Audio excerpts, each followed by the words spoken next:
Maher, voilà, je vous laisse la parole. Bonjour, voilà, donc je vais vous parler en fait de solutions de stockage d'énergie renouvelable, c'est le stockage géothermique intersaisonnier notamment, et également de solutions de smart building. Suivant. Suivant.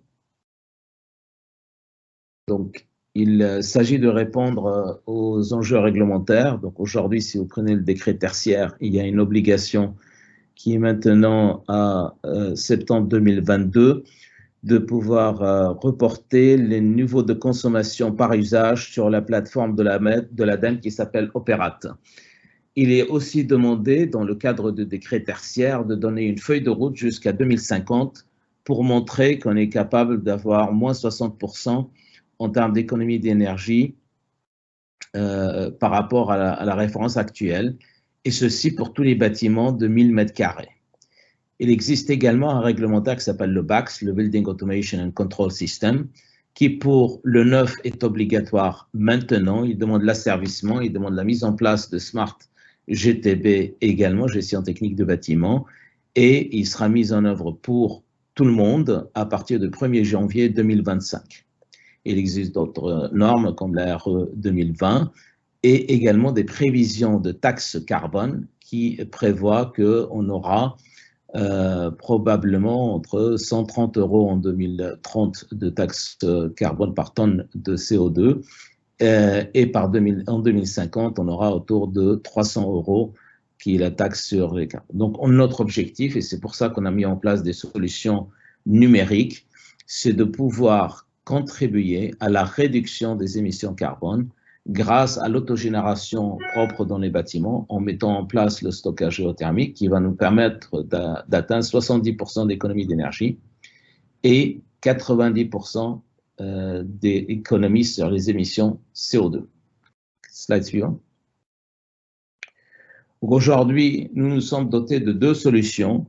Une que je viens d'évoquer qui a commencé à l'école polytechnique dans l'incubateur de l'école, et qui a développé un modèle pendant 3 ans qui permet de dimensionner, par une programmation par les contraintes, de dimensionner le champ de sonde à créer. On parle de la géothermie selon un champ de sonde de surface, c'est-à-dire on va creuser à 100 ou 200 mètres, on va mettre une quantité de sondes qui vont nous permettre dans une boucle d'eau tempérée, fermée, qui vont nous permettre de stocker l'énergie abondante qui vient de l'énergie fatale, de climatisation, ou qui vient du solaire thermique abondant l'été.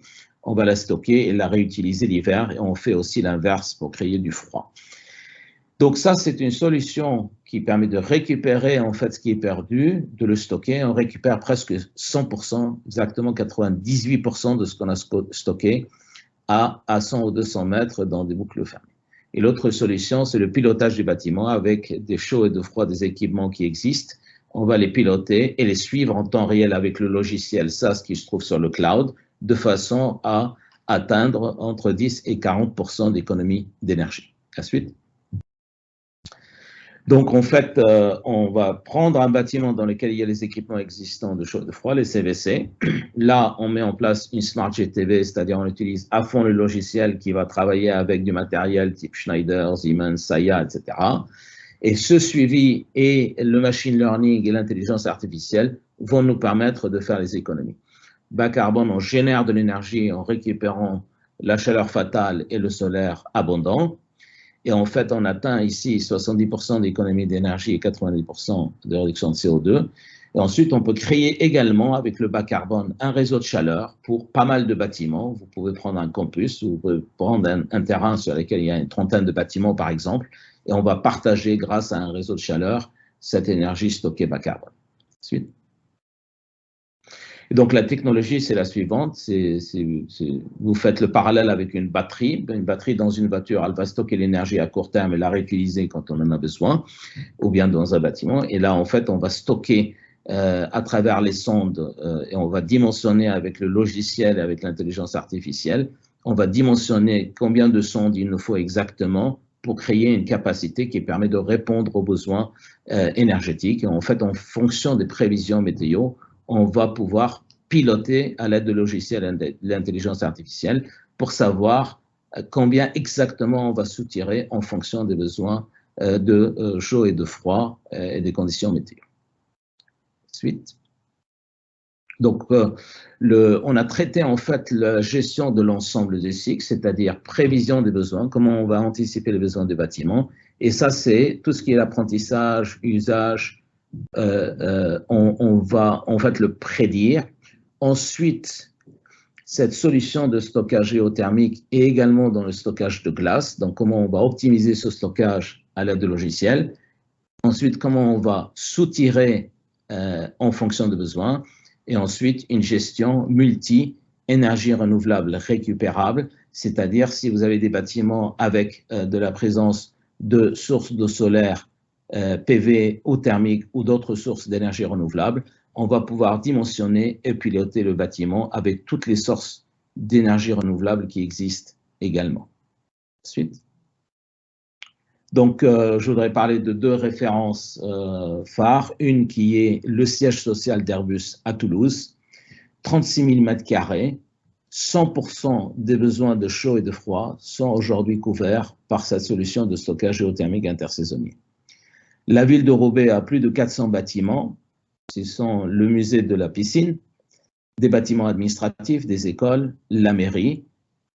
Aujourd'hui, on traite 80 bâtiments communaux et on continue à équiper en fait d'autres bâtiments à l'aide de la solution de Smart GTV Smart Building. Là, on fait juste du pilotage des équipements de chaud et de froid, des CVC qui existent, et on a atteint pour certains bâtiments 40% d'économie d'énergie et 40% d'économie CO2. Ensuite. On publie pas mal en fait, donc là il y a en fait un magazine Réflexion, Groupama a parlé du projet bas carbone qu'on fait ensemble. On parle beaucoup de l'importance de maîtriser les coûts en termes de CAPEX, OPEX, donc Axanta décarbone les bâtiments à moindre coût. Et on a également parlé des entrepôts de Prologis qui sont également équipés de cette solution bas carbone dans la presse. Ensuite.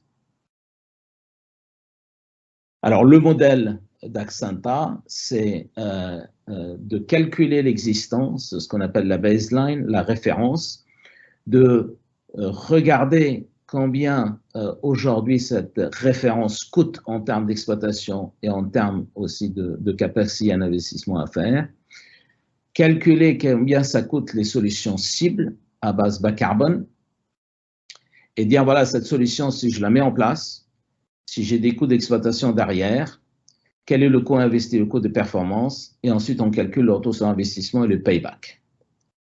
Aujourd'hui, on a sur la solution bas carbone pour Airbus un payback autour de 7 ans, et là on parle de 100% des besoins de chaud et de froid qui sont couverts par cette solution.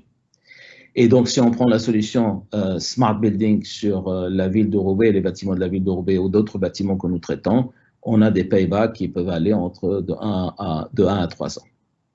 On a créé une joint venture qui s'appelle Aiden, dans laquelle on a réuni le meilleur des compétences des trois, donc les compétences d'investisseurs dans les énergies renouvelables, RN, le service énergétique, IDEX, NESCO, et Axanta sur le numérique et le pilotage numérique.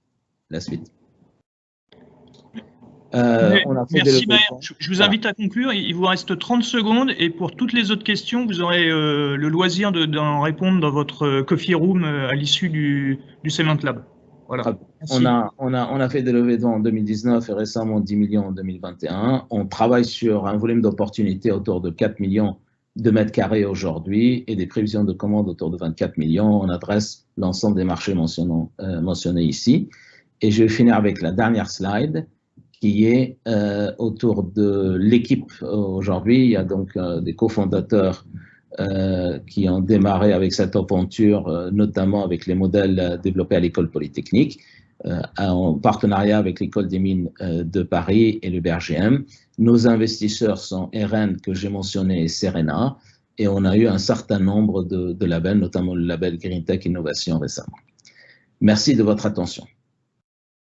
Voilà, dernier message, c'était un peu le parallèle avec les batteries dans les voitures.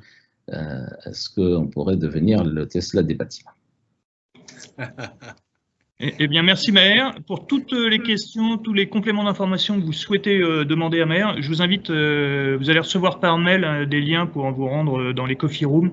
Donc, n'hésitez pas à utiliser ces liens.